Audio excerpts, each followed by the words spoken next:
आप अपने heart health को कैसे इम्प्रूव कर सकते हैं, कैसे स्ट्रोक और अटैक से बच सकते हैं। जो कॉज हैं उन पर काम कीजिए। कॉज क्या है? यू आर फिजिकल इनएक्टिव, इसलिए आपको हार्ट अटैक और हार्ट स्ट्रोक आने की संभावना है। तो फिजिकल एक्टिव हो जाइए ना।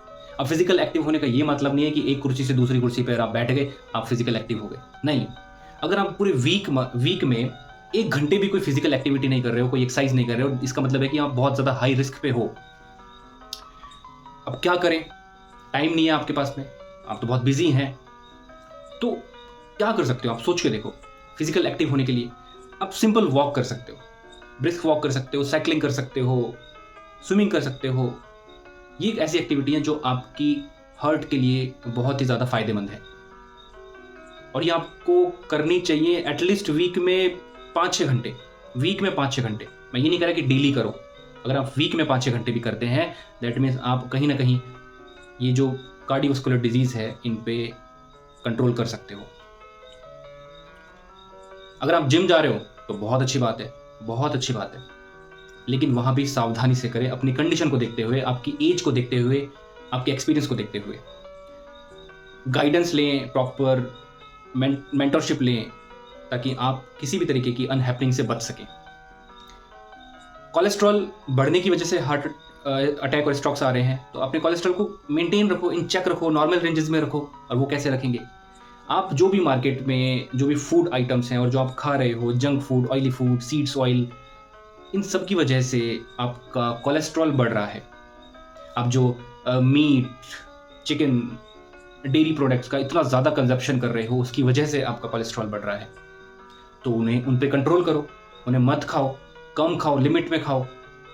तो ऐसा करने से आपका कोलेस्ट्रॉल डाउन रहेगा। कोलेस्ट्रॉल की वजह से होता क्या है कि आपकी जो आर्टरीज हैं, आपकी ब्लड वेसल्स हैं, वो नैरो हो जाती हैं, वो थिकन हो जाती हैं, जिसमें ब्लड सर्कुलेशन में प्रॉब्लम आती है।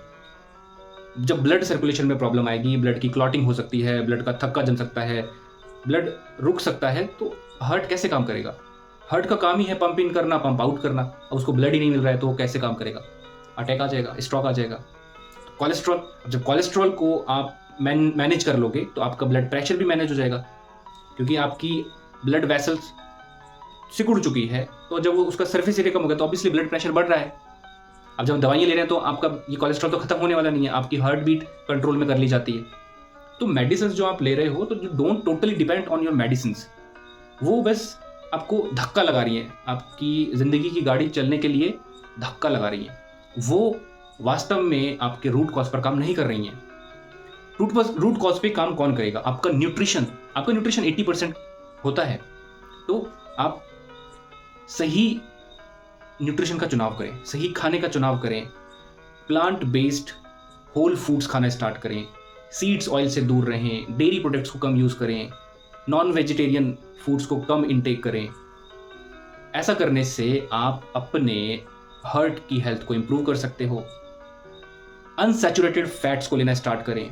मोस्टली आप क्या करते हो? सैचुरेटेड फैट खा रहे हो, ट्रांस फैट खा रहे हो, जिसकी वजह से ये कोलेस्ट्रॉल, ये प्लेक्स वगैरह, ये सब चीज़ें आपकी बॉडी में हो रही हैं और आपको हार्ट अटैक और स्ट्रोक्स बढ़ रहे हैं।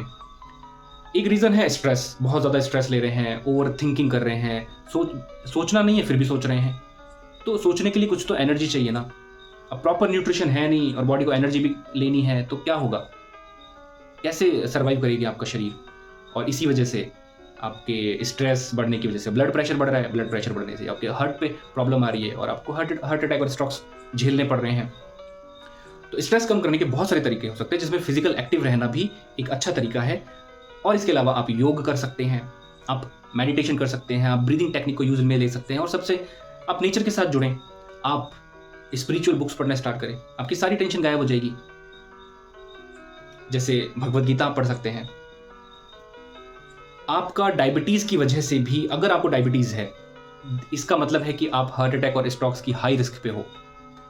429 मिलियन, 429 मिलियन आज की डेट में डायबिटीज पेशेंट हैं इस पूरे वर्ल्ड में, और 2030 तक ये 429 कन्वर्ट हो जाएगा 639 के अंदर। 639 मिलियन डायबिटीज पेशेंट इस पूरे वर्ल्ड में। कितना बड़ा आंकड़ा है ये।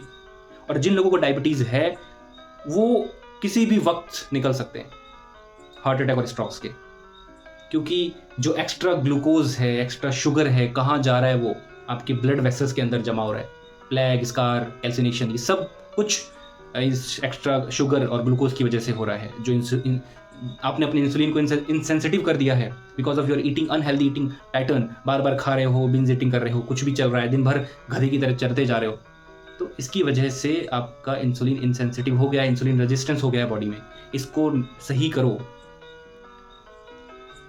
स्मोकिंग, टेंशन, स्ट्रेस में है भाई, फूंक लिया और टेंशन निकल गई। अच्छा, जब एक बार फूंकने से आपकी टेंशन सही नहीं हो रही है तो फिर आप बार बार फूंक कर उस टेंशन को कैसे कम कर सकते हो? सोच के देखो। ये एडिक्शन है, निकोटीन के लिए एडिक्शन। आपका बॉडी, आपका माइंड चाहता है उस एडिक्शन को, उस चीज़ को, अल्कोहल, स्मोकिंग, टबैको। अब आप चाहते हुए भी इनसे पीछा नहीं छुड़ा सकते। और ये आज अगर हम लेटेस्ट सर्वे की बात करें तो ये जो स्मोकिंग, टबैको, अल्कोहल एक बहुत बड़ा रीज़न निकल के आया है हार्ट अटैक और स्ट्रोक्स के लिए। ये एक तरीके से इन सब चीज़ों को बढ़ा रहा है। तो आप इमीडिएट, तत्काल प्रभाव से बंद करें ये सब चीज़ें। आपको कुछ भी करना पड़े, आपको सेंटर्स पे जाना पड़े, आपको किसी गाइडेंस की ज़रूरत है, मेंटरशिप की ज़रूरत है, कुछ भी करो, पर छोड़ेंगे तो ही आप जी पाएंगे। अदरवाइज ये आपकी ज़िंदगी को 10 से 12 साल कम कर सकता है। सोचो ना कि सिर्फ सिगरेट पीने से आपकी ज़िंदगी 10 साल कम हो रही है। आप जो 10 साल की जो खुशियां हैं वो कम जी रहे हो। और ज़िंदगी इतनी आसानी से नहीं मिलती है, लाइफ बहुत मुश्किल से मिलती है। कुछ अच्छे कर्म करे होंगे। तो ऐसा ना करो, ये सब चीज़ें छोड़ो और अपना ईटिंग पैटर्न हेल्दी रखो। फिजिकल एक्टिविटी, स्ट्रेस को कम करके आप अपने हार्ट हेल्थ को इम्प्रूव कर सकते हो, और करना ही पड़ेगा आने वाले टाइम को देखते हुए। वरना कहेंगे कि अच्छा, उसको भी दिल का दौरा पड़ गया था, वो निकल गया। सभी से यही विनती है मेरी कि अपने दिल का ध्यान रखें ताकि आपका दिल आपका ध्यान रखे।